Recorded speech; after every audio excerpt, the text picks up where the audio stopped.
Hello and welcome to episode 425 of Geektown Radio. I'm your host Dave and I'm joined by guest co-host Matthew Stogdon. Hello. You wouldn't believe the problems we had getting that right.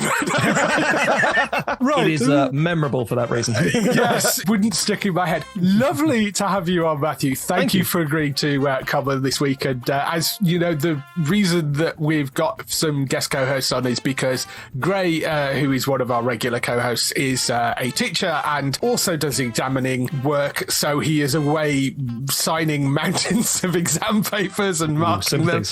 So we're a little short of co-hosts, so reached out to Bex and got to recommend a few people, and you were one of the names that came up. So before we get into our usual show, do you want to just introduce yourself a little bit? Yeah, of course. This is the little crack knuckle thing, and cracks through a load of things. So basically, my name is Matthew Stogdon. I've been a film critic since 2004, been published in various magazines like Neo and SFX and things, but I mostly do film reviews for The Red Right Hand, which is my site. I am also a multi-award winning filmmaker. I do that since 2009 with Cheesemint Productions. And I've been podcasting since 2017 as Sequelisers, which is, just in case, Sequelisers. A man of Americans who put Z's in there and A's for some reason. Yes. But yes, I'm genuinely just very passionate about film and movies and other bits of pop culture.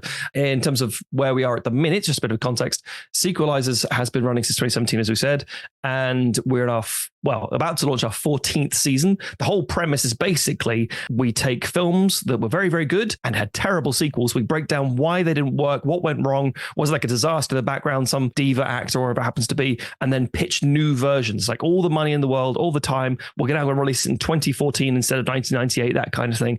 And then we sort of have a writer's room where we fix it. And you mentioned Bex. I've also got a web series called Super Happy Kill Time, which is like a live action anime web series, very cartoony, very silly, but she does appear in it. And we've shot so much footage. We started shooting in 2016 and we have Ashens and lots of other people involved in the show. And it's very silly, very funny. Lots of in-jokes, people like anime, lots of just straightforward comedy antics for those who don't. But we have been shooting it like Lord of the Rings. When the pandemic hit, we have been getting footage for series 4, 5, and 6, plus 2 spin-offs back to back, so that when we could actually finally release new material, it would just keep coming properly. So it's been a long time, but we're getting new episodes out soon. Yes. So as you can see, very busy. Yes. There's lots of stuff going. Finding time to come on the show, I'm really happy I could make something work. It was like, I don't have any free time, but I'm going to make it work. Yes. Hence the reason why you're probably only on for the 1 week. But lovely having you on. It's I'm really glad you could find a little bit of time to fit us in and come on this week. So go and check out all these different stuff. Sequelisers sounds great. And The Red Right Hand is the That's website. Correct. As well. redrighthand.co.uk. Yes. So go and check out that website as well. But the main reason you're here, of course, is to talk about stuff that you've been watching recently. Yes. So we'll jump straight into that with the reviews. What are some of the films, games and TV shows you've been watching and playing? Yeah. So again, no spare time, but I cram in as much as I can. There's a running joke on the Sequelisers podcast that I've seen everything, which isn't true, obviously, but at the same time, with movies, I make it my mission to see as much in the cinema as possible. So over the bank holiday weekend, last weekend, I had one of the most polar extreme experiences. I watched Furiosa on opening day, a Mad Max saga story film. I really, really enjoyed it. I loved it. I thought it was fantastic. It's very different from Fury Road. It's not the same beast. It takes a longer period of time that it's set over in terms of, Mad Max is usually a timeless, frantic, mad dash of a couple of days or maybe even a single day or two. Yeah. But really, this one is, the course of an entire year. It's a prequel, which is very different. But I think when you go into it with the attitude that it's going to be a different kind of commentary, it's just as stunning as Fury Road in terms of visuals. And yes, of course, there's a ropey CGI here and there. What huge blockbuster doesn't have those sorts of things? But the fact that they managed to get, and George Miller, the director, managed to get something even close to Fury Road again is quite insane. I find it incredible that, this guy's basically 80 years old and making these sort of movies is quite astonishing that he's churning these things out. And there'd be doing incredible sort of big action things. He's it's one of those frustrations where you think there's been lots of imitators, and I mean, obviously the Mad Max franchise has inspired so much, including like the Fallout series and things. And it's weird because, not to be too morbid, he is an older man, and at some point he's going to die, and like no one's going to be able to replicate that level of, well, not at least very soon, hopefully, but probably. But the idea that that level of insanity, that madness of the action, for the lack of the pun, yeah. So hopefully we'll get a few more. Will depend how it does at the cinema. Yeah, I do hope he manages to make a few more of those. Yeah, his plans for like a spin off and a few sequels. But then that takes me to my literally the next day, I went back to the cinema and I watched the Garfield movie. Yeah, really couldn't be too far away from each other, could they? Very much so. I mean, and the thing is, I'm not just like tearing something down for the sake of it. I'm not just going to say, oh, it's a bad movie because it's a kid's movie. It's a terrible movie, like a 1-star movie for me. I hated it. And I should point out, I haven't really got any love, connection, affinity, whatever for Garfield. I'm not like some sort of, purist who's like, well, it doesn't replicate this from when I was a child or the original cartoon, comic, whatever it happens to be. I just understand the basic premise of what a Garfield movie is supposed to deliver. I didn't think the Bill Murray live action ones were very good, but they understood the assignment. This one is fascinating in that it's surprisingly dull. The cinema I was in had quite a few kids, but they were mostly quiet. There are a few laughs here and there. Chris Pratt in the Lego movie, perfectly cast. Chris Pratt in the Super Mario Brothers movie, yeah, it grows on you. It's not as bad as you think it would be, but it's actually okay. And by the end of the movie, you don't really care. And it's an all right time. Him as Garfield is awful. His voice it's bringing nothing in terms of personality. Him and the conceit at the start is so quickly that Samuel Jackson plays his father and then they're off and away. And I was like, wait, that's an odd pairing, but sure, I'll go along with it. And the general conceit, shall we say, of what Garfield is, i.e. he's remarkably lazy and eats a lot. Yeah. It's abandoned for what it perceives as, we need this frenetic, energetic kids movie. And it's like, there's too much going on. And also Odie, again, I'm triple check this, but when I was a kid, I remember the little dog Odie being this hyperactive idiot, for lack of a better word. He was like this really dopey thing that Garfield's like, okay, come with me, dumb dog. You're going to help me on my schemes. He's completely overhauled to become Gromit now, effectively. He's like, smiles to the camera and helping out and moving things in place and just getting everything. It's just such an odd release. And I don't think, it's going to do numbers because it's an animated Garfield film. Kids are going to go along. And again, I saw a row of people who were like 2 adults and 4 kids, a group going in. It's like, that right there is a lot of money in terms of ticket to, but it's not going to last. It's such a bland, nothingy film that doesn't really say or do very much. And it's really frustrating. But as I say, that whiplash from something I really enjoyed, something remarkably disappointing. Yeah, it's interesting. I mean, I was a bit sort of wary when they said Chris Pratt was going to be doing the voice, because Chris Pratt seems to like his voiceover voice is basically his voice for everything he's been in. And then, like I say, the rest of the cast is like Samuel L. Jackson, Hannah Waddington, Ving Rhames, Nicholas Hoult, Harvey Gillian is in there, Brett Goldstein is in there, randomly Snoop Dogg, apparently, which as somebody obviously got high and thought, so Garfield movie will have somebody called Dog in it. I don't know. Well, Snoop Dogg plays a cat. I just thought myself. Of course he does. But no, it's a bit of a waste of talent because, I mean, Hannah Waddingham, for example, is really doing a good job. She's like dialing up the whole cackling bad guy, laughing cat character. It's like, yeah, she gets it. Everything around it is kind of just like, oh, that's a choice. That doesn't make any sense. Where's this going? Why is this? The whole relationship with Garfield and John, who Nicholas Hoult is voicing. John is literally on hold for the entire film. Not to spoil things there.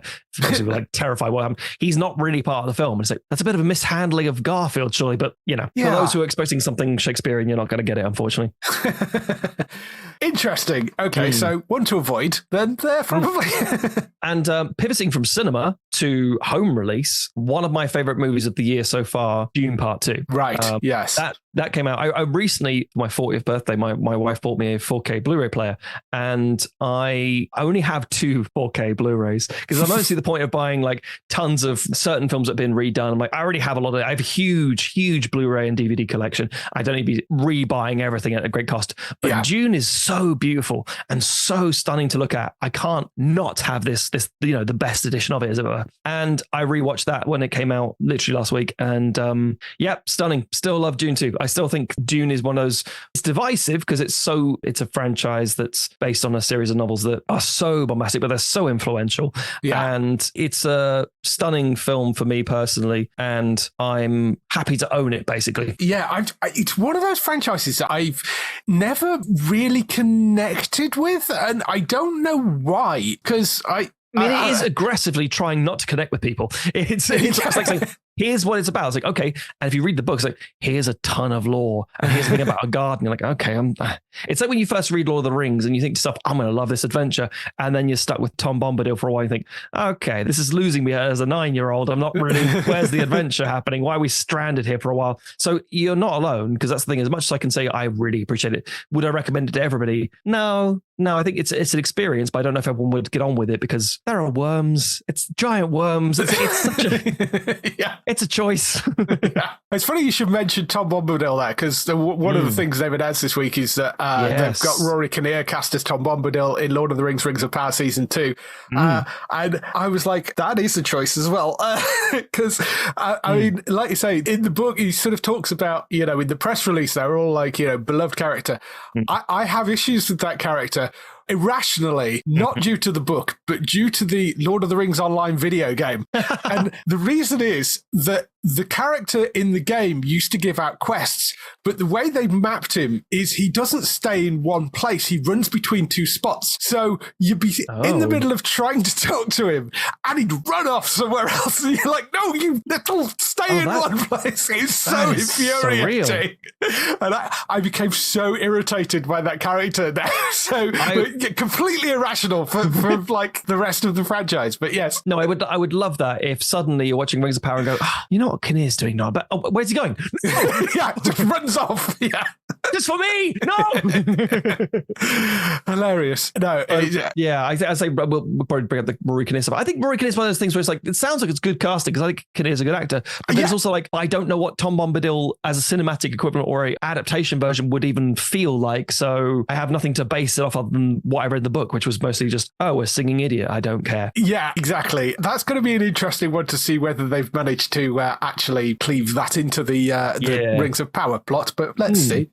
So the next thing you've got is games. Yes, I do. So very, very brief story on this one. So by this is not some sort of weird flex. So I have a PS5, a Switch, an Xbox Series S. I don't have a gaming PC. I started off gaming on PC when I was a kid and then transitioned to PlayStation, oddly enough. Now, the reason I bring this up is because I've been revisiting, wholly legally, let's not say the word emulation. No, no, I've been revisiting a lot of PS1 and PS2 games. Still enjoying a lot of the most recent releases. I finished Final Fantasy VII Rebirth and loved it, absolutely loved it. But then I'm so biased because one of my favorite games is Final Fantasy VII, and what they've been doing with it has been fantastic. But going back to play old games from my early 20s, case in point, I've been replaying Metal Gear Solid 3 Snake Eater, which is interesting considering Konami have announced Delta and that they'll basically remaking it, and I could probably wait a year and I'd have a new version. But I think maybe as a preparation, I'm going back and playing it, and I really enjoy it. It's tight. It's the one thing that's surreal is for me the controls. It's playing different PS1 and PS2 games. There are so many. You can see a learning curve happening right in front of you of how do we understand how we interact with 3D environments and 3D characters, etc., and everybody having a different opinion on how to control visuals. I mean, I think Time Splitters started to nail it down quite well and then sort of full in super there. But it's like you hold down R1 to aim and you use the left stick to aim and square to shoot. It's so counterintuitive. It feels so alien to that. Most games now have the standard format of how they're laid out. This stick is your head, this stick is your feet, go. So to not have that, and also not the triggers for the guns being square, it's very surreal. But once I got back into it, all that sort of nostalgic memory flooded back, and I'm like, oh yeah, I still love this. This is still great. This still works. It is funny going back to those older games. I remember trying to go back to, must have been the 20th anniversary edition they released of Tomb Raider, I think. Oh yeah. Didn't they do a remake of the original one? Just trying to go back to that and just falling off everything because the controls are so static and janky. You're so used to things like flowing fairly easily. It's that in itself is like trying to master those controls again, which is horrendous. And yeah, absolutely. So, I mean, when I was playing Resident Evil 4 Remake last year, it was a sense of, I don't think Resident Evil 4 needs redoing. And then you go back and play what it was like on the GameCube or the PS2 and go, yeah, I really do. This is really quite clunky. It's not bad. That's a key thing for a lot of people who, and unfortunately PS2 and PS3 and Xbox 360 are now retro consoles. So we have to say retro games, and that makes me crumple inside. Yes. But when you get to those retro sort of games, you forget the little things. I mean, my favorite games are things like, Silent Hill 2 and BioShock and stuff. And in my head, and in a sort of like rose-tinted way, they play perfectly. There's no problem with it at all. And then you actively go back and say, right, here's a PS1 controller, play Resident Evil 2. And you're like, oh my God, these tank controls. This is very difficult. You get to the flow of it because it's familiar, but yeah. So bringing up speed a little bit more, I've been playing some newish releases on PS5, which have been Like a Dragon Infinite Wealth and Tekken 8.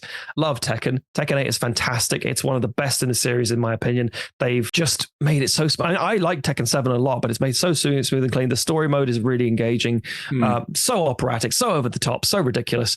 I mainline as lore, and it's just fun to play. I platinumed it and thought, this is great. And I'm not the kind of guy who's going to go, right, I'm now going to compete properly and I'm going to download every DLC character for like £7 each. It's like, no. I enjoy playing. I'm not necessarily great at it, but I enjoy playing it. Yeah. Whereas again, Like a Dragon Infinite Wealth, I'm playing in bits because I think even the developers and the creators said this, don't just rush in. It will overwhelm you. It's a big game. It's like a 150 plus hour game. Right. And it's so many mini games. It's so sprawling, and being from the Yakuza Like a Dragon series, it's so dense in terms of its lore. It's got cutscenes that never seem to end. If you think to yourself, oh, I'll just play like 5 minutes. No, you're not. You're going to play at least 3 hours each time. It's a demand, but fantastic so far. From what I've played, and again, I don't know who's completed it at this stage. There's so much content. It's only fairly new, but from what I've played thus far, like a Dragon, as in Yakuza 7, Like a Dragon, was, I think, a real high point in the franchise, and pivoting from an action game to an RPG, a turn-based combat thing. Really clever. Really gave it a breath of fresh air, and with new characters and things. So I love it. And coming back with more of it is great. I do have one other bone to pick. A little soupçon of frustration I want to throw in here as well. I am a big Assassin's Creed nerd. I have loved Assassin's Creed since its inception, and I've bought every game since, every mainline game, and even some of the smaller ones. And in my living room, I have all the collector's editions with the statues. It's big shrine to Assassin's Creed. Now, if listeners are grinding their teeth thinking, that sucks, it's like, no. I understand it's a flawed series. I know the Ubisoft Tower problems. I'm more than aware. It's a very frustrating franchise, but a friend of mine is also really into it, and she similarly gets these collector's editions. And we saw the announcement of Assassin's Creed Shadows and saw the trailer. I thought, that's really cool. I'm really looking forward to that. My only gripe or issue was going to be, Ghost of Tsushima kind of beat you to this. And Rise of Ronin has just come out. So are you going to be able to do something unique, interesting, and good enough to really stand out as being different? But as I say, I trust the franchise. I'm curious to see where it goes. I'm in. And then I'm like, right, let me just see how much the stupidly expensive collector's edition is. Yeah, it's usually £150. Had to like Assassin's Creed Mirage was £130. I'm like, oh my God, that's so much money. But you know what? In for a penny, in for £130. So I went online. They said, here's the standard edition, it's 70 quid. I'm like, oh God, okay, no, thank you. Here's the digital edition with this extra stuff. It's £100. Okay, no, thank you. Here's the deluxe edition for 140 quid. And I'm like, that's all digital. That's like, all of it is digital. So it's it's like we got a bit of a soundtrack, and we got all these things. We got the extra DLCs. Like, that's all digital content. I'm not paying that. And it's like, is there even a statue edition? It's like, yes, there is. It's a statue with 2 figures this time. It's like, okay, you can only get it in the UK via game, and in America it's GameStop. I'm like, okay. And it's £240. And I went, what? oh, that's insane. It's obscene. I mean, it does have the thing where it's like, but we will have physical copies of like maps and books and CDs. And like, yeah, because I'm paying for those at that price. Yeah, absolutely. And I'm like a day one pre-order for this franchise because I want these editions. You can kind of get them on eBay afterwards, but really it's very hard to come by if you want it. And I'm like, no, I'm looking forward to the game, etc., etc. And my friend said the same thing of that's too much, that's too expensive. Then shortly after that, I was like, no, I do want it. I can put some money aside here and there. It's all fine to make it work. But for the amount of money, I just didn't. I know it's a small thing that moves the needle, but I didn't want to encourage Ubisoft. I didn't want to say I know what you mean. This because for that I want it delivered to my door by a butler on a red velvet cushion. Yeah. You know? It should have an actual period accurate, if not from the time period, samurai outfit that comes with it. Thank you very much. Yes. As mental as that might be. Yeah, so it's very frustrating, but I feel kind of, it would be such a glaring omission to this huge collection that I have. And it would be almost a statement not to have it. And like, well, no, because that's not the case. It's just too much damn money. Yes, I understand. I feel you when you bought all the others and it comes to this one, you sort of feel like you have to, but yeah, that's an outrageous amount of money for a collector's edition. That really is. When it's the game is like £60 or £70, and you've got the statue, but when they sell them separately, it's like £50, and you got the season pass for all the DLC. If you can afford it, it's like, that doesn't seem too bad, like £120 or something. And back when Uplay and Ubisoft have like a point system where you could actually get like a 30-20% discount, it was quite reasonable. But that's just £250,000. It's a bit mad. Yeah, for a game. Yes, yeah, that is. So I'll quickly pivot to TV to not let me think about that. I haven't been watching a crazy amount because again, I've been doing so much and also absorbing so much, but I have started Bodkin. So I'm London Irish, as in I'm right. Both. I'm a British Irish citizen. I've got my 2 passports, and my family's from the west of Ireland. That's a very big strong part of my personality and my history, etc., etc. And so Netflix is like, oh, there's a series about podcasters going to, or true crime podcasters by Will Forte going to Ireland to investigate a murder or disappearance, I should say. And I was like, okay, this feels like one of two things. Either it's going to be Wild Mountain Time level of like, oh my God, this is horrendous fiddly-dee nonsense and an offensive nightmare, or it's going to be surprisingly funny. And I thought, well, I'll check it out. And then as the credits start, it says, executive producers, Barack Obama, Michelle Obama. I'm like, wait, what? Yes. It bears no relevance on the series, but what? That's a bit weird. So it is pretty good. I wouldn't say it's fantastic. It's pretty good, and I've been enjoying it. There's a lot of inside jokes, and I'm like, yeah, that feels like an actual segment written by an Irish person rather than an external perspective lens saying, the Irish all do this. I'm like, yeah. Right, yeah. But the idea that there's an investigative journalist in London, and she's Dublin born, and she's sent back to Ireland to hide out when one of her key informants turns up dead, and it's like, oh, that's all very grim. But then Will Forte is this American podcaster who wants to have a bit of that. Give me the proper real Irish experience, and there's lots of eye rolling. But then in terms of the actual crime, it's pretty good. I haven't finished it yet, but it's been pretty good so far. So I'll have to let you know if it ends up being good or bottling it at the end, basically. Yes. So that's over on Netflix. I think the Obamas have an overall deal with Netflix. It was one of the things they signed after, he gave up his other job. And must come under that. But it is a slightly odd one to come out. If you don't know about the Barack Obama Plaza, so in Ireland, I think it might be in Offaly, there is a petrol station called the Barack Obama Plaza. Actually, no, it's in Tipperary now, I remember. But basically, it's I don't know how to describe this. It's the most. There's a bronze statue of Michelle and Barack Obama outside, and there's a Supermax inside, and you go inside and see a Guinness glass that they may or may not have used. It's wonderful. It's a wonderful oddity. So if you're ever in Tipperary, the Barack Obama Plaza. That's fantastic. I'm now going to make the biggest pivot, the hardest of turns, and talk about some anime. Now, I mentioned my own series, Super Happy Kill Time, which is on YouTube under Cheesemint. And that is, I say, like a live action anime. So all the over-the-top expressive stances and line delivery and just real hammy acting sort of stuff. Let's go for it. That's what I wanted to produce in a live action setting rather than like the live action Death Note on Netflix, which is a choice. So I want to talk about an anime, and that anime is Brave Bang Bravern. I'm let that hang for a second just because it's a ridiculous title. Yes. I'm a big fan of mecha anime. For those who don't know, that's big robots like Gundam and that kind of thing. And it's the Brave Bang Bravern is such a weird, it starts out like a normal, what you'd expect from a 2000s military anime. There's future American Japanese coalition thing. And there's these alien invaders effectively. It's like, okay, what is this? It's all very strange. And then this giant machine turns up. It's quite sentient, which is the aforementioned Bravern. And he's a super robot, meaning that he's a sentient creature like a transformer, as opposed to like a mech suit that's just a car with legs. And so he just arrives and says, "You, Japanese ground force soldier, you, Azami, you're going to be my perfect pilot." And it's like, okay. And as he arrives, he plays his own theme tune, just screams, "Braver!" It's the most nonsensical thing. And there's a weird sort of like flirtatious relationship between the lead American pilot, Lewis Smith, and Izami. It's all quite ridiculous, but I kind of love that, how unapologetically madcap it is. It was only started in January. It's 12 episodes in. I don't know if it's going to be, because with Japan and anime, you can never tell if it's going to be a one-shot thing that you never see again, or if it's going to have multiple iterations. But I think this is just a standalone.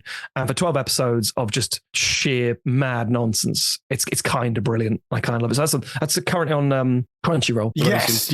As much anime is. Yes, exactly. Yes. It's also, there's a handful on Disney Plus, which people don't seem to realize is even there. And Netflix have a few, but as say, you tend to get like, oh, there it is. Crunchyroll. And then go back to Crunchyroll anyway. Yeah. Last thing I want to bring up, I know you've discussed this before, Masters of the Air. Yes. I have an Apple subscription, and Apple to me has been making some of the most interesting television. Yes. Because it makes so little of it. There's so many few entries, and I love it. I think it's so cool. I was a bit hesitant to start with thinking, more World War II, great. And you think this has not been played out to death. But when you see, no, this is effectively Band of Brothers 3. Yes. And I'm like, well, okay, let's give it a go. And I genuinely really enjoyed it. I think it's not a perfect series. I think much like the Pacific, it wobbles in places, but overall, I thought it was genuinely fantastic. I was really sold on it. I can understand why you wouldn't have been able to do this in the early 2000s to the quality it's done now because of technology. But so that's me. A lot of films, a lot of games, a lot of TV stuff, even in this short 2-week period. But yeah. Just on Masters of the Air, I think the biggest issue that show has, I think it's brilliant. It's all really well done. It fits very well into that sort of Band of Brothers setup. The biggest issue they have is there's very little distinction once they're in the air and they've all got their masks on. It's very hard to tell exactly who's flying what plane at points. Yeah, the old the Black Hawk Down problem. All the people look kind of the same with the helmets. And like, yeah, that's kind of the point, and it's more authentic. Though I say, I know, but it's really hard to tell who is who. No, I do see what you mean. Yeah, I get they went for the authenticity. I totally understand that, but it does make it a little bit hard to follow when somebody gets shot down. You're like, wait, who was that? So, but it is a brilliant show, and I agree with you on the Apple stuff. I think Apple's been making some absolutely outstanding series. There's some great stuff on that platform. I think for price versus quality, it is probably the best of the streaming services. There's not a huge amount on it, but you can sign up for a few months, binge through a whole bunch of things, and then turn it off again for a bit. I agree. It's well worth picking up. Plus, there's a million deals. They're like giving away in cornflakes packets for deals for Apple. So you could pick them up anywhere. In terms of my stuff, I was off last week because I spent 3 days at MCM Comic-Con, and the last thing I wanted to do when I got back was record a show on the Monday. So I did get an absolute ton of videos, though, which was fantastic. We weren't entirely sure what was going to happen this time because the press team had changed. So it was being run by a different group of people for the sort of PR press stuff. So we didn't know whether we were going to get more stuff, less stuff, whether they were going to insist we do things slightly differently. They actually put on a whole bunch of press interviews for us, which was great. So we've got a lot of exclusive stuff as well as some of the panels, which was brilliant. We've got stuff from Ted Lasso, Star Trek Discovery, The Mandalorian, Naruto, if you're into your anime, Frieren, Beyond Journey, One Piece as well, the anime, plus the Legends of Zelda, Breath of the Wild, and Sonic Frontiers, and Baldur's Gate 3 as well. So a whole ton of video content, which is all up on YouTube. You can go and check out videos for if you're interested in any of those sort of stuff. They're either panels or press interviews for those. It was well worth going down. crazy rammed, particularly on Saturday. I've never ever seen it so busy. You know, the outside area at the XL. I was going to say, my wife and I attended a booth in 2022, I want to say, and it was the first big con we'd done since the pandemic. Yes. And I remember, because we did one in Norwich called One Life Left 22, and that was like a smaller bit of an introduction. I was like, okay, I feel more comfortable now. Met up with a lot of people I hadn't seen in a long time. It was a really nice experience, fantastic panel, etc., etc. Then got to MCN, and again, same thing. Having the booth, having the table, meeting so many amazing people, just a wonderful experience being around everyone again. But holy hell, it was full. It was rammed. I remember having a point where I literally held my phone aloft to take some pictures during the peak of 12 or 1 p.m. on the Saturday when everyone's getting food. Yeah. Just throngs of people everywhere. It's just nightmare, but beautiful nightmare, as it were. So yeah, so are you saying like literally plus the sort of that whole central corridor XL plus outside being that busy? Yeah, it was absolutely insane. And I took a photo. I walked out onto the steps because, you know, we go and take cosplay photos down, you know, outside at the XL. I walked outside and literally it was like watching ants move around. I mean, it was just absolutely packed. Yeah, I'd never seen it like that and I've been going 8 years or so to MCM. I've never seen it quite that busy. It was. I remember in 2014 was my first MCM, and it was on just the one half. The other half was like a huge fashion shoot, like, and it was the most stark contrast of cosplay nerds and people in like high end fashion stuff, and both look at each other like, "What are you doing here?" But I kind of feel like XL, as big as that venue is, it's not fit for purpose anymore. MCM is so big that it needs a bigger venue, and I don't know what that looks like. I don't know what that would be. I don't know where a bigger venue would be at this point for that. It would be crazy to try and find some. And in actual fact, there are more halls, I think, further down because they still don't use all of it. I think there are more halls that you can potentially open up, possibly. But it is just unbelievably busy. Yeah, mammoth. I mean, it's a great con. It's well worth going down to see. The only problem I had was not being able to be in two places at once. You know, there was sort of some press things upstairs. There was a press interview with the voice cast for Animaniacs, and I was really upset because I had to miss it because it was up against the Star Trek Discovery panel downstairs, and I was like, I really need to do the Discovery panel. But yeah, I really wish I'd been upstairs for the Animaniacs panel. It was such a shame that I couldn't do that one. So all the videos for MCM Comic-Con, they're all up on our YouTube channel. You can go and check those there. TV-wise, though, My Adventures with Superman returned for a second season. Basically more of the same. If you've not caught this, it's a sort of anime-ish style take on Superman, I would say. Have you seen any of this? No, I've seen a load of clips, and I've know friends who really love it and have been sort of recommending it. Again, I have a huge list of I need to get round to it, but yes. I haven't yet, but I've heard good things. Worth going to check out. It is definitely the entire first season is up on Channel 4 streaming because they annoyingly changed the name of Channel 4 to just name everything Channel 4 rather than anyway. But yes, it is up on Channel 4 streaming, and the first couple of episodes of season 2 are up there as well. It is pretty much a continuation from season 1. It's more of the same. Season 1 was great. It's a really interesting take on Superman. It's got a lot of good humor in it. The voice acting is done very well. It's Jack Quaid, I think, is Superman in this. So really well worth going to check that out. And it's up, and second season is going out weekly, I think, for the other episodes. Mayor of Kingstown is back for its third season. That's on Paramount Plus as well. I'm not going to go hugely into this because if you've not seen the show, it is essentially Jeremy Renner, who is the titular mayor of Kingstown, not an actual mayor. It's a sort of honorary title he's kind of given. The town that he lives in is surrounded by a bunch of different prisons, and he is essentially given the task of facilitating things between the prison system, law enforcement, and the prisoners themselves to make sure that things don't bubble up and boil over and it all explodes into riots and all that sort of stuff. So he's kind of a fixer between the various different elements. First 2 seasons have been fantastic. First season that Jeremy Renner's done back since he had that horrific accident with the snowcat. He seems to be doing well, and they apparently they did alter a few bits and pieces for him because he was struggling a little bit, but not really much sign of it. He seems to be doing really, really well. Third season opener is a good solid opener as well, and again just continues on from the second season. But that's all on Paramount Paramount Plus if you want to go and check that out. I must admit, I haven't seen it, but I do like Taylor Sheridan's stuff. So I'm, again, put on the list. Yes, yeah. Half of like the content on Paramount Plus is basically Taylor Sheridan's. Lioness is his. That's a great series. Bear of Kingstown, obviously all the Yellowstone stuff as well. So yeah, there's loads of really good Taylor Sheridan things on there.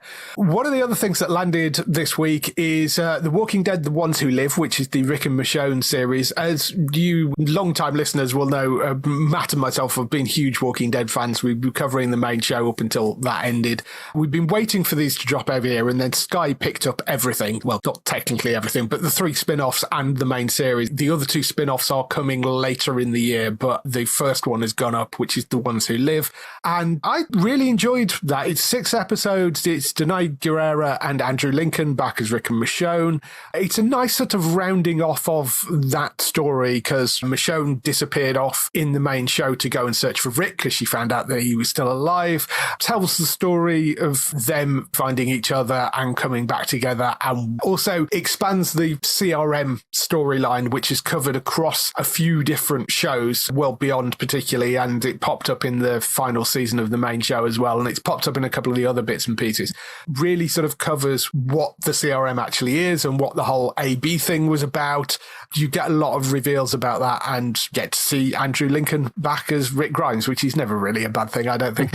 So, yeah, really, really enjoyed those 6 episodes. I think it's a really nice rounding off. I think that is a singular season. I don't think they're going to do more, because they are doing more of the Daryl Dixon one. I think they're doing more of Dead City as well, but they're not doing more of this, I don't think, at the moment, unless they suddenly come up with another idea for what to do with them. But this seems like a very self-contained thing. So, do you think they're testing the water to see what works and what to pursue story-wise? Possibly, yeah. I mean, I think with this, it was just they wanted to come to a conclusion for those particular characters. Yeah. And it does that. I won't say how, but I mean, you can go and watch all 6 episodes. They are all up on Sky at the moment. It does round off those characters in a reasonable way, and potentially you could do more with the group and you could pick up more things moving forward if you wanted to, but they seem to be focusing mainly on Daryl Dixon and Dead City as the 2 continuing shows. But I'm glad that they got to round off that story. I think it's a nice sort of bookend to the main Walking Dead plot, I think.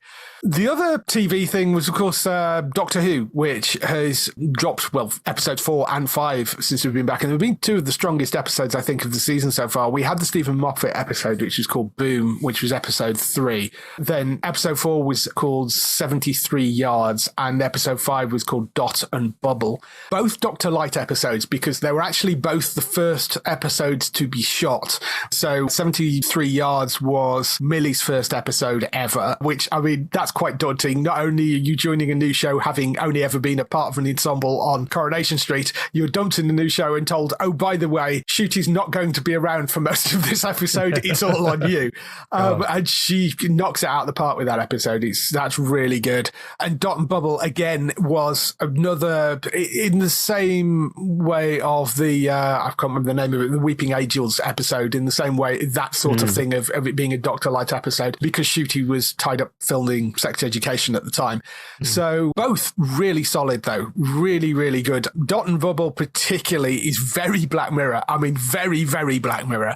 So if you like that sort of thing, it is set on a planet which is kind of Love Island, essentially, where it's all young kids that spend 2 hours working and then the rest of the time partying, but they all live their life within this literal bubble of a social media bubble, which is filled with videos of their friends. It's around their head all the time, and that means that when a bunch of monsters turn up in this supposedly utopian society, they don't see them. They're so focused on their kind of bubble that they don't see their fellow residents being eaten by these creatures.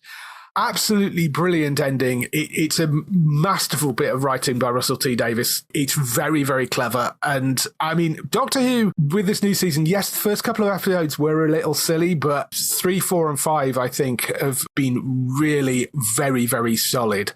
What's your relationship with Doctor Who? It's a good question, because anyone who knows me, I have a love-hate relationship with Doctor Who, and I usually hate it. Now, I'll explain my reasons, because it's irrational.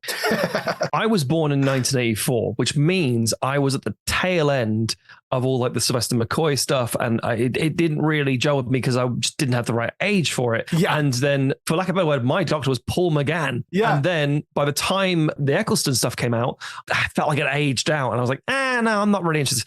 So I was in that void era where I was like, it's either an old thing that my dad liked or a new thing that I'm not really into and I don't care. And so I'm always fascinated by it in terms of, I've got friends of mine who are massively into the fan base, who love it so much. And they explain to me how and why there are some really standout things. I've seen several episodes that have been, is it Blink or Don't Blink? The Blink one. Yeah, yes. That again, I've seen a handful of things. This is, not to be too condescending, just good television. This is just very, very well done, because obviously Doctor Who's has such a reputation over the years of being gaffer tape and bin bags. Yeah. And then at the same time saying, yes, but the messages, that's the Star Trek mindset, but the message is what's important. The thing behind it, and the almost no violent resolution to so many things is such a unique positioning, and seeing the universe and not be able to see it, so you see it through other people's eyes. I love that prospect. I love that concept.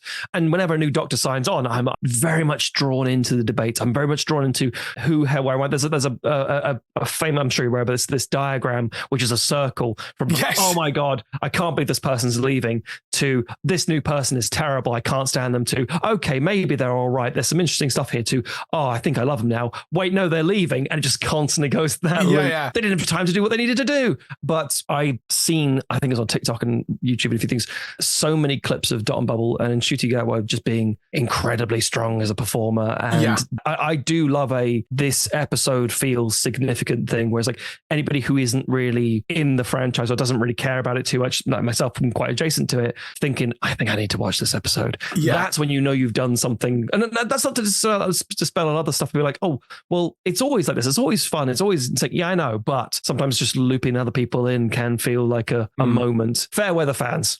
Yes. Yeah. I mean, I would say that if you are going to jump into it, Ncuti's era, starting with the start of this season, basically, I think that is a perfectly good place to jump into it. As I said, the first two episodes are a little bit silly and they're fun and I enjoyed them, but they've got this whole theme running through of folk tales and fairy stories and that sort of thing, which is a thing that has been sort of weaved into this season. The first couple of episodes lean a bit more heavily on that, and they do seem a little bit sillier, but certainly episodes 3, 4 and 5, I think it's found a footing and it's just really, really solid TV. And yeah, Dot and Bubble I thought was an outstanding piece of episode. As I said, if you like Black Mirror, you will probably like that episode. It's very, very good. Over onto the gaming side of things, Steam had a sale, because I know you said you're not a PC gamer. I'm pretty much purely a PC gamer at this point. Steam had a sale, which is always wallet draining, and particularly when they have an open world survival crafting sale, which is very much my jam. And I just went through and there was a bunch of things that were like 20, 30, 40, 50% off. So I was like, I'll just go buy a load of stuff. So I picked up a thing called Survival Fountain of Youth, Robin Hood Sherwood Builders, Of Life and Land, Occupy Mars the Game, Nightingale, Enshrouded, and Ambiotic Factor as well is the other one. So those are all varying types of survival games. I've only played like an hour or so on each of them, so I've been jumping around backwards and forwards, so I can't give particularly detailed reviews. Survival Fountain of Youth is very much what you expect from a survival game. You're washed up on a shore, you're set in the 1800 and something or other, you're part of a crew that was searching for the Fountain of Youth, ship goes down, washed up on the shore of an island. There is a sort of plot that you're kind of following in that you're trying to find this Fountain of Youth and trying to get off these islands. But it is very much that sort of survival game in that there are animals around that will attack you. You've got to build shelters. You've got to knock down trees and all that sort of stuff. I mean, it's fairly straightforward in terms of what you'd expect from an open world survival game of that type. Robin Hood Sherwood Builders, as the title suggests, is based around Robin Hood. You are hiding in the forest. You have the sort of makings of this little village and you're trying to expand it out. It's all first person. You can go out with your bow and shoot meat and bring that sort of stuff back. You're surrounded by 4 other villages, and the idea of that game is you've got to do tasks for those villages to basically get them on side, and eventually you're supposed to go and overthrow the Sheriff of Nottingham, I think is sort of where they're going with that. Mm-hmm. Good solid mechanics that seem to work pretty well, so quite enjoyed that. Nightingale and Enshrouded are both slightly sort of mythical kind of feel to them. There's a Nightingale particularly has a more kind of gothic feel to it, and you're jumping through kind of various different portals to different types of lands. Again, same sort of first-person survival builder mechanic of, you know, going and chopping down trees and building various different things to help you along the way. Same sort of thing with Enshrouded as well. The idea with that is you're a flame warrior, I think they're called. You sort of wake up in this kind of egg thing and you're something that's swept across the land and you've been awoken, kind of set up for it. I'm enjoying sort of jumping around between those. I haven't particularly settled on one very much so far, and I've got the other ones to play through as well, but those are the ones that I've kind of quickly kind of looked at. There are a couple of other games that I picked up as well. One's called Galacticare, which I really rather enjoyed, but it is basically 2 Point Hospital in space. I mean, it's the most straightforward review I can give of it. If you liked 2 Point Hospital and you've played through it and you've kind of a bit bored of it and you've done everything and you want to do 2 Point Hospital in space, pick up Galacticare, because it is almost the same sort of humor. The only difference being that the hospital is on a space station. There are various different levels, like there is in 2 Point Hospital, where you sort of start off on like a simple hospital and then it gets more complicated and different diseases as you go to different areas. It's got a few nice additional sort of space mechanics in it, but essentially it is exactly the same as 2 Point Hospital. If you like that, it's worth picking up. And I also played through Star Trek Resurgence, which is from Dramatic Labs and plays very much like a Telltale game, which makes sense because Dramatic Labs is basically a bunch of ex-Telltale staff. Yeah. So if you liked the Telltale game, Walking Dead ones and that sort of stuff that they did, and you like Star Trek, this is going to be well up your street. It's a narrative-driven adventure game. You play as a first officer on this starship and also the enlisted engineer, sort of lower decks character, and you kind of flip between the two of them on a ship called the USS Resolute. It's a very fairly basic science vessel on the edge of Federation space. You're sent to negotiate a peace between these two groups of people on this planet, and then it becomes apparent that there is something bigger going on and you get sucked into that story. Plays out pretty much like a very long Star Trek episode or film. Feels like it's something that they actually could have released in actual episodes.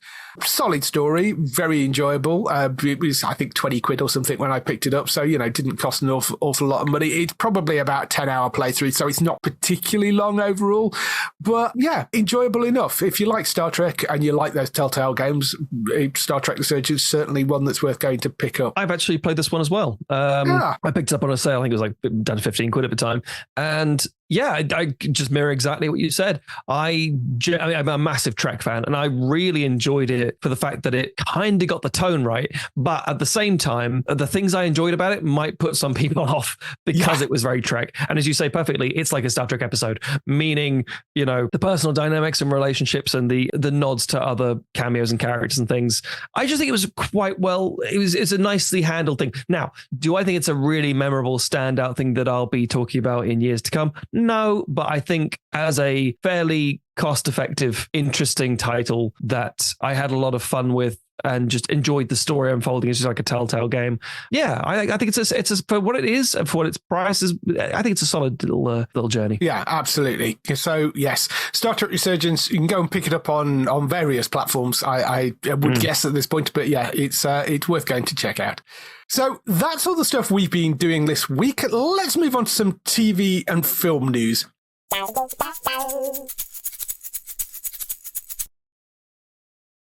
So we kick off the TV and film news with the TV renewals, cancellations and pickups. A couple of cancellations from America. We've got Girls on the Bus has been cancelled by Max after one season, which is a shame. It was Melissa Benoist, Supergirl. It was her new show, and it looked like it could be quite interesting. It was about a group of people that was sort of following along behind a political candidate as they were out on a trail.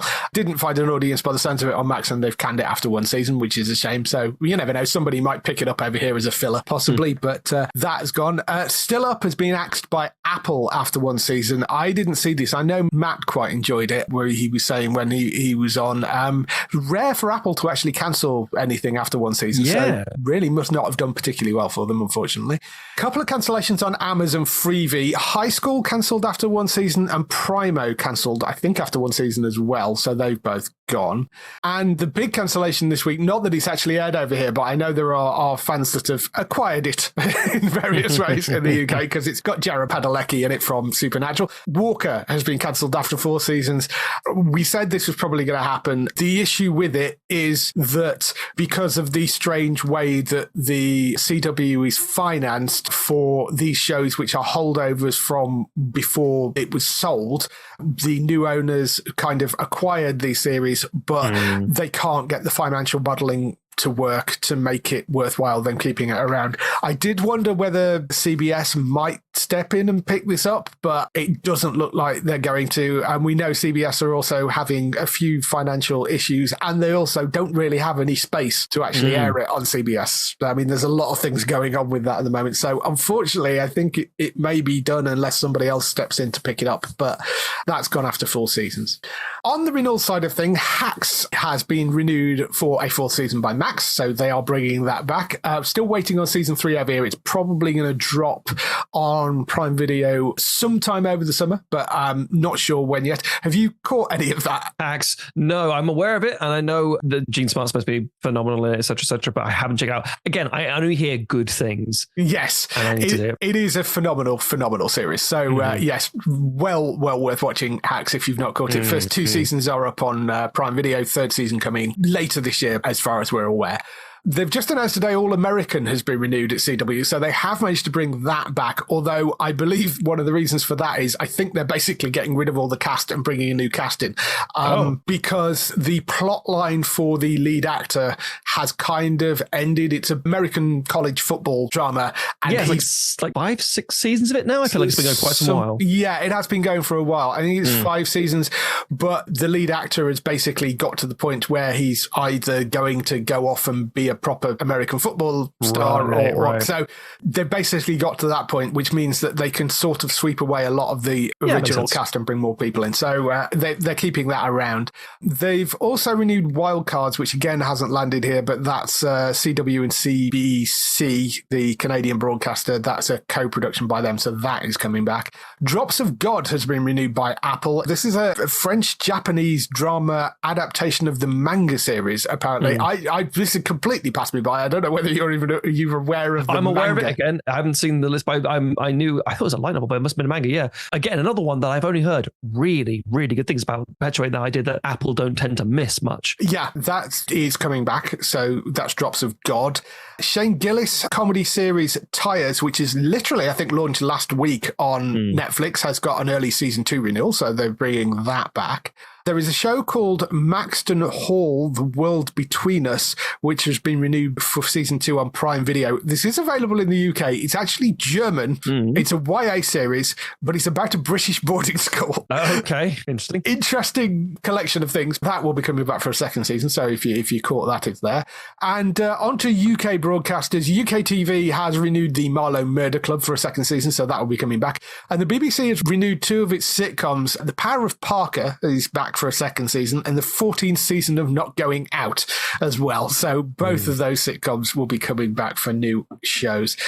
moving on to pickups and other news, we've got a release date for Tomb Raider: The Legend of Lara Croft, which is the animated series, not to be confused with the live-action series that Prime Video are doing. This is coming to Netflix. It's Hayley Atwell doing the voice of Lara, and it's coming on the 10th of October. That's an animated series, but there is a live-action one in development at Prime Video as well. So lots more Tomb Raider stuff coming your way. I find that one quite interesting, just to jump in there, because obviously the film, I'm not talking about the Angelina Jolie films, but the Alicia Vikander stuff was like, it was fine. It was perfectly serviceable. It just did what it did. And seeing things like Arcane, for example, being so good, I think an animated Tomb Raider is genuinely the most interesting route for me. The live action series, the way you think about on Prime Video, there are times when you get, I mean, you know this, but you get so many, like, we're going to take 9 swings at this at once within a short period of time. And it's like, okay, are they connected? No, they're all completely disconnected in different versions. Like, that's going to confuse people. Yeah. And it's like, well, it's fine. And sometimes you get like, we're going to release an animated Spider-Man movie. It's like, oh, no one wants that. And it ends up being Into the Spider-Verse, and it's phenomenal. Yeah. But yeah, I'm genuinely open to this one. Hayley Atwell is like great casting. So we'll see. Yes, it's going to be interesting to see where they go with that live action version as well. Whether they're going young Lara, older Lara, what they're going to do with the live action series. But yes, Hayley Atwell, and it is a sort of older Lara that they're going for, I think, with this one as well. 10th of October on Netflix for that.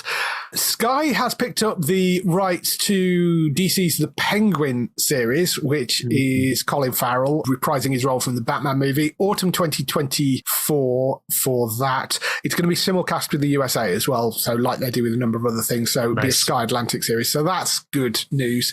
Liked the Batman movie. It didn't quite hit all the correct buttons. I'm kind of more interested to see what the new DCU version is going to be like. But yeah, I'm a little bit opposite. I really loved the Batman, but I'm a big Matt Reeves fan as a director, and I think everything about it visually and tonally, I know it's nearly 3 hours long, etc., but taking the time with it made sense to me. That said, I remember all the trailers I've seen for the Penguin genuinely look good to me. I'm like, I'm curious to where this goes, but you're absolutely right. It's the kind of like with the Tomb Raider thing of like, we're going to release this new DC universe next year, and here's the multiple things going on at the same time. That's not impossible. Audiences have been dealing with that for decades, but at the same time, it is a bit like, if you like one approach, sometimes when you have 3 in one go, it can be a little disorientating. And I'm glad that Sky sorted this out, because as somebody who has a Sky account, and it's like, well, okay, we've got Sky Atlantic and this sort of thing, and that will just generally be the HBO/Max/DC/Warner Brothers handle, and then all the HBO Max got launched in America, which then became Max, and it's like, okay, so what's happening now? And it's like, well, we don't know, and lots of delays, and every time there's a new series, I'm like, okay, cool, when do we get it and how do we get it, rather than just the assumption that it's going to be. So at least, as you say, a simulcast with the USA is a big thing. Yeah, that's been the issue with the HBO stuff. Is Sky have the rights to HBO content, they don't have the rights to Max content. So any of these shows, anything that's on Max has to be picked up individually, which is why they've announced this pickup separately now. So I'm really glad that they've picked that up. The reason I'm excited for the DCU one is because it sounds like it's going to be Batman and Bat Family. Yes. And I like the fact that they're making that very much a distinction. You know, it's sort of like the Batman is the young Batman, which is fine, but I want to see a Bat Family film where you've got Dick Grayson as Nightwing, you've got Damian in there as Robin, you may have Tim kicking around, and so I want to see that version. Has never been on screen, and I want to see if they can pull that off. So that's why I'm particularly interested in that, and I love that kind of group of characters, because I'm a huge Batman comic book fan, and that's the version of the comic book I really like. So no, I like that. I think the sort of Wayne Family Adventures vibe, or maybe not that he's got that far down that road, but the idea of it being just a bit more, it's weird to think about, Batman being around for nearly like 90 odd years, whatever it is, and at the same time having so many adaptations, and yet we get so few versions of this very important part of his life. It's always like the solo lone wolf thing, and like, for a while, and then everything about his personality, everything about who he is dictated by who he surrounds himself with at his core, and they're the most interesting stories, and film is usually terrified of that, and everyone just pins the blame on Joel Schumacher and says it's his fault. Batman Forever and Batman Robin ruined everything. It's like, no, not really. yes and no. So yeah, I agree with you. I think this is going to be a very, very interesting take. So yeah. Ironically, one of my favorite runs on Batman is actually the one without Bruce Wayne. It's the Grant Morrison run with Dick and Damian. I mean, Damian is a beautiful little psychopath in that. And you've got this lighter Batman and this sort of darker Robin, and that run is just fabulous. So there are some great things to pick up on in that. And I am looking forward to that. But yeah, this I am looking forward to as well, because I mean, Colin Farrell, who is fantastic. He is amazing in Sugar as well, which is the Apple series he's just done. And one other thing that's returning is Outnumbered, the British sitcom with Hugh Dennis, and that is coming back for a Christmas special with all the original cast, so the grown-up versions of the kids and and Hugh Dennis as well. I love that show, and Annie Hamilton, I think, wrote it. It was brilliant series. Looking forward to them doing a Christmas special of that. I think that should be quite entertaining. Same. I remember really enjoying that show. I would think I was talking to my wife about this the other day about it. It started in 2007. I went, oh God. Yeah. But it is nice to have, and there's also the kind of thing when I was a kid, I remember Only Fools and Horses ending and then having so many specials, and one or two were like really good, and then it just became this wheeled out every Christmas and it became almost this parody joke. But Outnumbered coming back for one off like this genuinely does feel kind of exciting in a weird way, because it was this nicely shot, very 2000s into 2010s sort of comedy that was just shot in a very unique and interesting way at the time. And I'd love to see an update of that. It'd be really good. Yeah, I think that's going to be really interesting. I mean, they used to improv a lot on that, mainly because of the kids. So it's going to be interesting to see whether the improv stuff is kept in, or whether they're twisted it now the kids are old enough and can learn lines and that sort of stuff, whether that's going to be, I don't know. So it'll be interesting to see where it goes with that and how they shoot it. On to some bigger news stories. We've got some Star Trek news, which is that Holly Hunter is being picked as the lead for the Star Trek Starfleet Academy series on Paramount Plus. She's going to play the captain and chancellor of Starfleet Academy, so she's going to be joining the ranks of other Starfleet captains. Alex Kurtzman has confirmed that it is set in the Star Trek Discovery timeline, and it follows a young group of cadets who come together to pursue their common dream with hope and optimism under the watchful and demanding eyes of the instructors. They discover what it takes to be Starfleet officers as they navigate blossoming friendships, explosive rivalries, first loves, and new enemies that threaten the Academy and the Federation itself. I think this could be an interesting series. I know that people had varying issues with Discovery if it's not quite Star Trek, but the more people you talk to, the more you find that Discovery was their first Star Trek series. Oh, and interesting. What's quite interesting is it's been a way in for people. And I think the idea of adding a YA series into Star Trek, there will be a lot of people that go, oh, this is a terrible idea. But there is a purpose to doing it. And I think that is probably quite sensible as a way of drawing in a bunch of younger fans. And there is a bit of potentially sort of 90210 about it, but I don't know. I think it's something worth pursuing. We've got Strange New Worlds, which is the spiritual successor to proper Star Trek. So I think this is fine. I agree. I think as a big Trek fan, as I said, I'm always diving into new stuff and will give it the time of day. And again, I grew up on, I remember at one point in my teen years, there was like a special Sunday where Sky would start with an original series episode, then straight to a Generations episode, then into a DS9, and it would finish off with the latest Voyager episode. It was like, this is the life. 4 hours of Star Trek, let's go. But subsequently, the huge hiatus and things coming back, I actually think Discovery is a really interesting study. I won't get into this too much, but I like it a lot. But it did feel like it was being rebooted every single season, which made it really hard to consistently get into it, because you're like, is this always doing this? Like, no, we used to syndicated, Monster of the Week. It's always like, the same things, and you don't get that evolution until really DS9 comes along. But that being said, this sounds interesting and makes sense to me. As long as they don't pitch, actually, to be fair, there's a Next Generation episode where there's all the kids are effectively, the cadets, I should say, are sort of on trial. Wesley's like, part of them, but they experiment the accident that's happened and things. And I think just that camaraderie and that aspect to it, and the almost lower decks, like younger, officials, I think it could work very well. And I think you're right. It does speak to a different audience and could work in that capacity. The question is really just how long Paramount support it, because too many things they just go, no. And then it gets bottled a little too soon. We're not seeing the numbers we want to, change it up. And then it doesn't have that consistency. Strange New Worlds is, I love it. I mean, I'm frustrated because it's still a prequel series. It's still, I know where this is going, and but I still love it. I think it's phenomenally entertaining stuff, but that has the ability to then go off and do interesting things, as opposed to, we're going to try this. It's not a huge hit within 5 episodes right now. Let's pivot. And oh God. Yeah, no, I mean, it will be interesting to see where it goes. I think setting it in the Discovery timeline and keeping that sort of stuff alive is an interesting choice.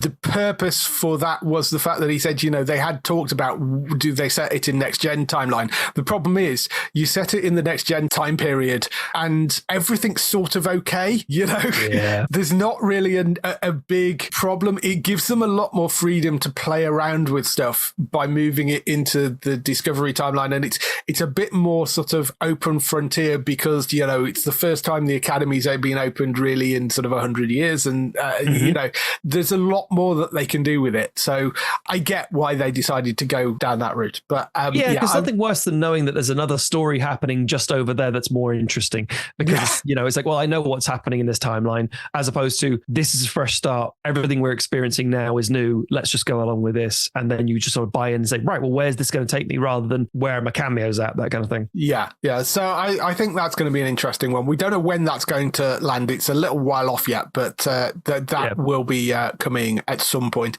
Speaking of prequels and things like that, we've got some casting for Dexter Original Sin, which is this prequel series for Dexter. They've cast Patrick Gibson, who is in Shadow and Bone, to play the title role of Dexter. You've got Christian Slater to play Harry, the father. And Molly Brown, who is in Senior Year, will play Deborah in it as well. So I think that's a pretty solid group of casting. I mean, I don't know Patrick Gibson particularly. Christian Slater is a great bit of casting for Harry. I think I can see that working really, really well. I don't know Molly Brown particularly, but having looked at a photo of it, she's quite a good fit for Deborah as well. So Emmy nominee Clyde Phillips, who worked on original Dexter and was the original showrunner, he's coming back to do it. It's set 15 years before we meet Dexter in the Showtime series. It's a 10-episode series they're doing initially. It's sort of serial killer in training, set in 1991 in Miami, follows Dexter as he transitions from being a student to the avenging serial killer. When his bloodthirsty urges can't be ignored any longer, Dexter must learn to channel his inner darkness. With the guidance of his father, he adopts the code designed to help him find and kill people who deserve to be eliminated from society without getting on law enforcement's radar. It's just as he starts his internship in forensics at Miami Metro Police as well. So you've got all the elements kind of starting to come together for it. So, I mean, I rather like Dexter. I mean, yes, the original didn't particularly land in a great place. I thought they slightly redeemed itself with the whatever the follow-up series was called. I thought that sort of redeemed the ending a little bit. But are you surprised they didn't bring back Michael C. Hall with a terrible wig to be the young version of himself again? I must admit, I mean, my wife was very interested in Dexter, and I enjoyed it. I thought it was fine. I thought we had a big in the late 2000s, early 2010s. There was a huge range of interesting TV coming out. My thing with it is, I can understand 100% why they're making it. It's 10 years since the series has been off air, the classic ending, as it were, and we're going through a huge 90s nostalgia.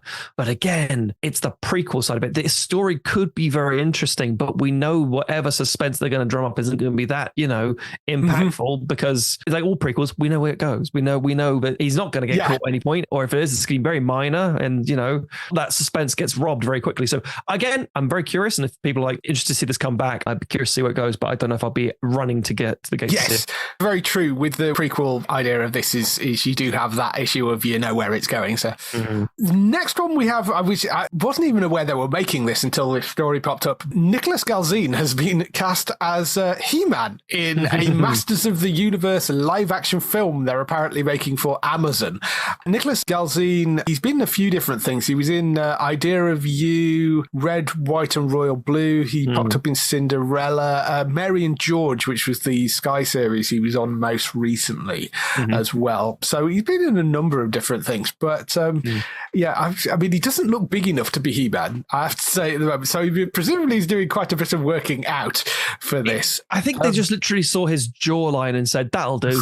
Yeah, maybe. We'll figure it out. And I assume they're going to go for a, young Adam, Prince of Eternia style. Like, he doesn't need to be as bulky because he's in this state now. I'm like, yeah, it's a choice. I think ultimately we're discussing this on Sequelisers, oddly enough, about the ramifications and impact of Barbie being a huge success and studios misunderstanding that and saying people want toy movies. It's like, they want good, well-told stories. That's the key thing here. It doesn't have to be like, oh, a Pictionary movie. Let's jump on that. But Masters of the Universe has a lot of interesting fodder in there. So if they get it right, it'll be good. Yeah, I'm sort of interested to see how that works. It's Travis Knight is the person who is directing it, who worked on the Bumblebee movie. That's the one thing that makes me think this might be good, because Travis Knight is a genuinely good director who can take a property that you think, I don't know if it'd be any good. And Bumblebee, for me, is the best Transformers live action film, hands down, just because of the fact that it is an 80s kid makes friends with an alien sort of thing, and it does it so well. It gets the tone right. It's the kind of thing I wish I had seen when I was 13. It'd been my favorite film, sort of thing. And Kubo and the Two Strings obviously is phenomenal stop motion film. Yeah, and Chris Butler, who wrote Kubo and the Two Strings as well, is writing it. So, it's good pairing to have on that. So that'll be an interesting one. Also over on Amazon, they've picked up a young Sherlock series with Guy Ritchie. So it's going to be, I don't know whether it's directly going to be a sort of young version of that version of Sherlock. I'm not sure, but it is a young Sherlock thing. So reimagining of I hate the term reimagining, but of the iconic character.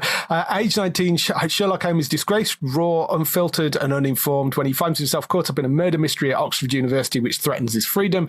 Diving into his first ever case with a wild lack of discipline, Sherlock manages to unravel a globe-trotting conspiracy that can change his life forever. Guy Ritchie is directing and exec producing. Hero finds Tiffin from Ministry of Gentlemanly Warfare, and The Woman King is starring as young Sherlock. It's been written and directed by Matthew Parkhurst, who wrote Deep State and Rogue. And in case you're wondering, the Fiennes bit of the name, yes, Ray Fiennes and Joseph Fiennes are his uncles. So that's where the family connection comes in. I saw a huge bit of discourse going around online where it's like, oh, we're casting this new role for, a young Sherlock. I was like, okay, well, considering, Guy Ritchie, are you going to get like interesting working class background kid to give a, unknown upstart? It's like, yeah, kind of. We're going to go to the old Twistleton Wycombe Fiennes family tree with Hero Beauregard Faulkner Fiennes Tiffin. And like, oh, and no shade against the guy. I mean, I think he was quite decent in The Woman King, and I know he was obviously played young Voldemort and things like that. Yeah, but it's the whole like, oh, okay. And as you say, I don't know what version of Holmes this will be. I think there's a lot. And also, just from a personal point of view, young Sherlock Holmes stories have never really hit well with me. I just kind of don't care. No matter, it's like an young Indiana Jones. It's just never really hits. It's like, do you want to see this character before they're the character you like? It's like, no, I kind of don't. Not really, no. Star Wars kind of ruined that for me. Yeah, absolutely. They are making it as a series. It's coming to Prime Video. Guy Ritchie is involved in it. We'll see when it lands, but don't know when that's coming. But they at least have cast the lead role already, so we'll see where that goes. So that's all the news we've got for this week. Just some highlights for next week on TV. So, highlights for next week. We've got, as I mentioned earlier, Mayor of Kingstown is back on Paramount Plus as of, yesterday, because we're recording this on Monday, but it goes up on Tuesday. So, yes, 3rd of June anyway. So, that will be up, the first episode of that. You can go and check that out. Queenie, which is a new drama coming to Channel 4. It's from Candice Carly Williams, based on a critically acclaimed novel. That's coming on the 4th of June at 10 p.m. You've got Alaska Daily, which was a one-and-done series starring Hilary Swank as a disgraced reporter who leaves her high-profile New York job behind to become a daily meta reporter in Anchorage. That has been picked up by Alibi, so it is only one season because it got cancelled. But if you want to go and check that out, 5th of June on Alibi for that. Big show, I think, this week. Star Wars The Acolyte. That is the new live-action series set in the High Republic. First thing we've seen in live-action set in the High Republic. In fact, first thing out of comic books, I think, we've seen set in the High Republic. So 5th of June June for that. That lands on Disney Plus. Very much looking forward to that. The trailers have looked quite interesting. Sweet Tooth returning for its third and final season. It's such a lovely show. That's coming on the 6th of June to Netflix. Follows Gus, the part deer, part boy, final bit of his adventures based on a Vertigo comic book. Robert Downey's company, actually, the people that back that show. Sweet Tooth, 6th of June for the third and final season of that. Power Book 2 Ghost Season 4, the final season of that, lands on the 7th of June on MGM Plus. That is where all those Power series are now streaming, is over on MGM Plus, which is a Amazon channel, so you need Prime Video and then have to pay extra for the channel if you want that, but it's over there. And Sister Boniface Mysteries, third season of that, lands on Drama on the 7th of June at 9 p.m, so that will be back. So a few interesting things this week. As I say, Mary Kingstown, really good. I will be looking forward to The Acolyte, and I need to catch up on the second season of Sweet Tooth, actually, because I think I've still got some episodes left of that to watch, but yeah. Yeah, I again, Acolyte's a big one for me as well, because, whenever, Disney does something with Star Wars, you kind of have to take a look at least. Sweet Tooth, I wanted to check out. I haven't got around to it yet. And weirdly enough, when you know something is coming to an end, you think, oh, 3 seasons. Yeah, I could probably binge that whole thing. And I've heard great things. And by the way, Power Book 2, genuinely curious about that. Again, one I haven't gotten to. I like Method Man and most things, so I will happily check that out at some point, I think. Yes. As I say, on MGM Plus, which if you had a Lionsgate Plus subscription, you now don't because they closed that down. But you do, if you still were subscribed on the Amazon channel, you now have an MGM Plus subscription. They moved it over onto MGM Plus. But unlike Lionsgate, you can't buy the subscription separately. You can only buy it as a Prime Video channel. They're over there. And it's where Outlander will be when that comes back, which is coming back in November, I think they said. So there's that as well. That's everything we've got for this week. Thank you for joining me, Matthew. It's been lovely having you on. If people want to find more about you, where can they go and look? Okay. So the best way in theory is just to go Stogs, STOGHZ on all the social media channels, because I promote all the stuff I do there. Alternatively, you can go to theredrighthand.co.uk to read my film reviews. You can go to cheesemint.com to see the things I'm making. And again, Sequelisers, I spelled at the top of the show. You can just search for Sequelisers and you can hear my podcast. But as I say, Stogs on social media, you'll find all the various links. Yes, so go and check that out there and find more of Matt's stuff. You can go and look for the other Matthew, the Matthew at entertainmenttalk.org. So you can go and find him over there for lots and lots more podcasts. I think we're probably gearing up to cover Game of Thrones, because that's coming back, of course. So we'll be covering House of the Dragon over there. And there's these Manu podcasting, gaming talk, and all the other millions of podcasts that he does. So you can go find that at entertainmenttalk.org. And Daryl, you can go find at hollywoodnorthnews.net for all those TV series you love which are shot in Canada. For us, you can go to the website at geektown.co.uk throughout the week and see all the latest air date information. If you want to get in touch with your questions or comments, email us on podcast@geektown.co.uk. Leave a message on the website post. Find us at Geektown on Twitter, on Facebook at facebook.com/Geektown, on YouTube at youtube.com/Geektown, Blue Sky at Geektown, Instagram at Geektown UK, TikTok at Geektown UK, and Threads at Geektown UK. That is everything. We shall see you next week. Bye-bye. Bye.